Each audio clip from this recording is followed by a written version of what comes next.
Boa tarde, pessoal, tudo bom? Aqui quem fala é Ramon, professor de vocês. Ontem nós tivemos a aula, porém deu um problema na gravação, por isso que eu estou gravando neste momento, para aqueles que não tiveram oportunidade possam também ter a oportunidade de assistir, né? Então, nossas aulas sempre serão às quartas-feiras, nossos encontros. Nesse momento será 3 encontros, que vai findar na primeira semana de dezembro, nosso último encontro. E se caso um dessas quarta-feiras for um feriado, acontecer algum imprevisto, a gente vai estar mudando para um outro dia, mas a gente vai estar avisando previamente. Então, nesse primeiro momento, a gente vai falar sobre a história da segurança do trabalho pelo mundo e também no Brasil, né? Só para que a gente possa ter uma noção como é que se pensava em segurança, né? Nos primórdios e essa evolução até aqui. Então, na civilização grego-romana, Aristóteles cuidou das enfermidades dos mineiros, né? E tentava evitá-las. Então, já há muito tempo atrás, já se pensava de alguma forma de cuidar dos enfermos, né? Que trabalhava com minérios, Aristóteles. Já Hipócrates, né, considerado o pai da medicina, viveu entre 460 a 370 a.C. e ele é considerado um dos homens mais importantes na história da medicina. Então ele foi um pioneiro em muitas descobertas, entre elas a identificação da origem das doenças relacionadas ao trabalho, com as minas de estanho, né? Então foi um dos primeiros que se pensou de relacionar a doença ao trabalho. No século XVI, Paracelso estudou as afecções dos mineiros, né? Já em 1700, Bernardino, né, Ramazzini publicou uma obra chamada As Doenças dos Trabalhadores. E esse trabalho dele foi a base do estudo que iluminou o trabalho de grandes mentes na medicina. Já em 1760 surge a Revolução Industrial na Inglaterra, com o aparecimento das máquinas de tecelagens movidas a vapor. Então, o artesão e sua família passam a trabalhar nas fábricas, né? E aí teve 3 momentos ali, que podemos dividir. De 1760 a 1630, se ateve praticamente a Inglaterra, surgiram as primeiras máquinas movidas a vapor. Já de 1830 a 1900, difundiu-se pela Europa e Américas, e surgiram novas formas de energias, tanto hidrelétricas e novos combustíveis como gasolina. Já de 1900 em diante, várias inovações surgiram, como energia atômica, meio de comunicação rápida e produção em massa. Lembrar aqui de Henry Ford, né? O Fordismo. Então imagine quando surgiu a Revolução Industrial, que começou a ter maquinários. Imagine quantas dessas pessoas foram lesionadas, né? Porque não tinham uma preocupação com segurança do trabalho.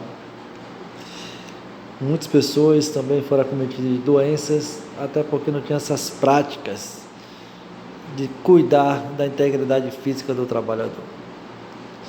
E aí alguns historiadores indicam a 4ª fase, que foi a partir da década de 50, com o advento dos computadores.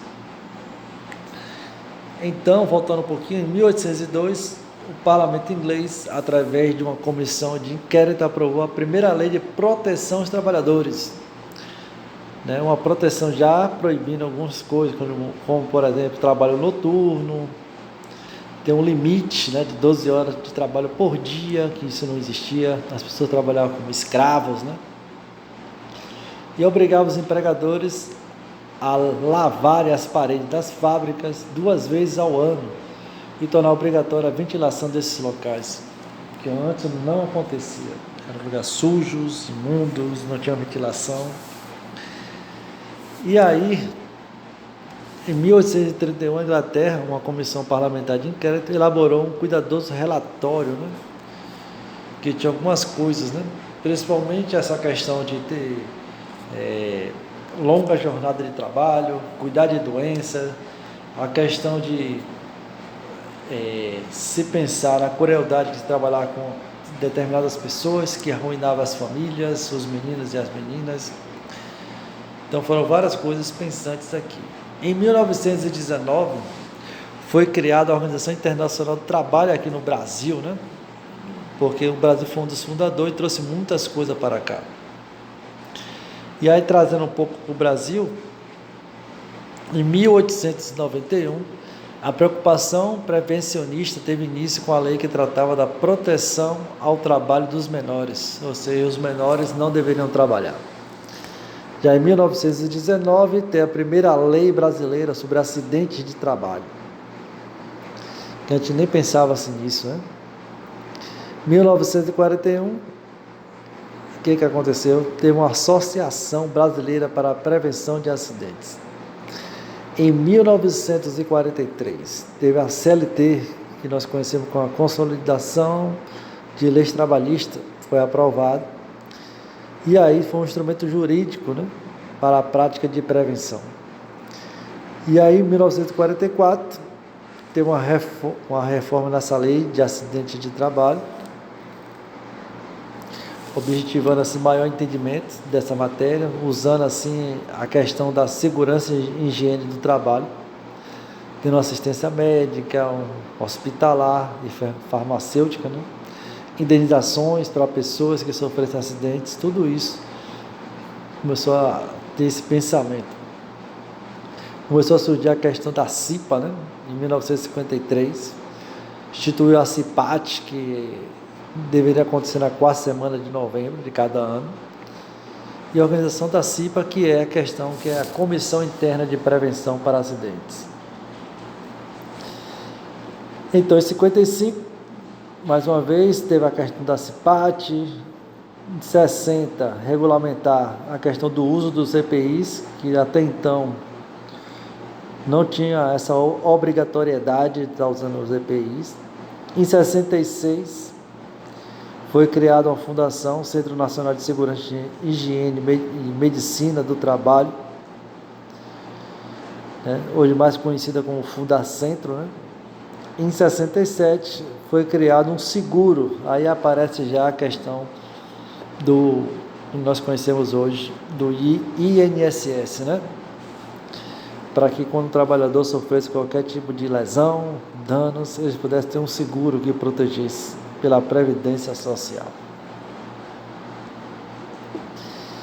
Então, em 78, algumas normas regulamentadoras foram aprovadas, né, principalmente com o surgimento da hidrelétrica de Itaipu.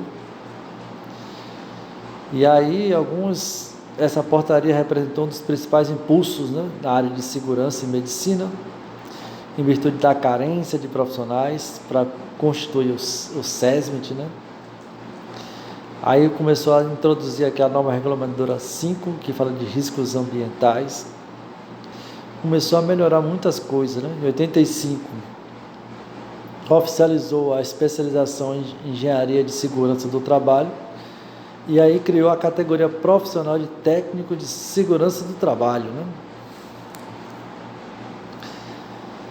E aí o MEC oficializou. Em 86, começou a regulamentar as profissões de enfermeiro, técnico em enfermagem e auxiliar de enfermagem.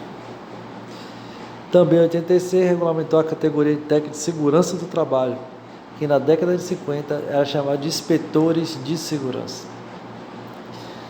Então, em 90, né, o SESMIT foi atualizado, né, com a NR4. E o SESMIT, ele fala que precisa ser formado por engenheiro de segurança do trabalho, médico do trabalho, enfermeiro do trabalho, auxiliar de enfermagem do trabalho e técnico em segurança do trabalho, né? E hoje isso aí já é uma realidade, né?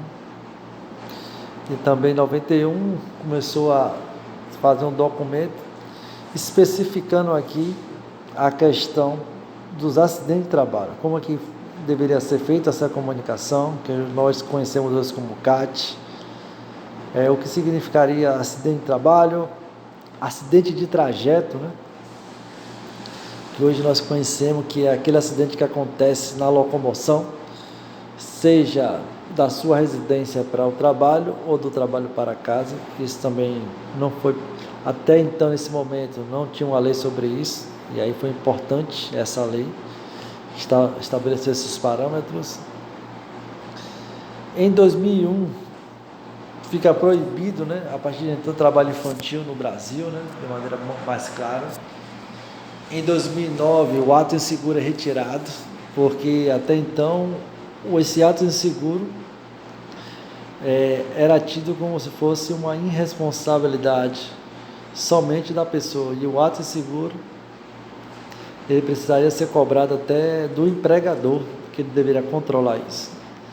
E aí, em 2012, a presidência do Brasil instituiu uma lei, né, onde que fala que é o Dia Nacional de Segurança e de Saúde nas escolas.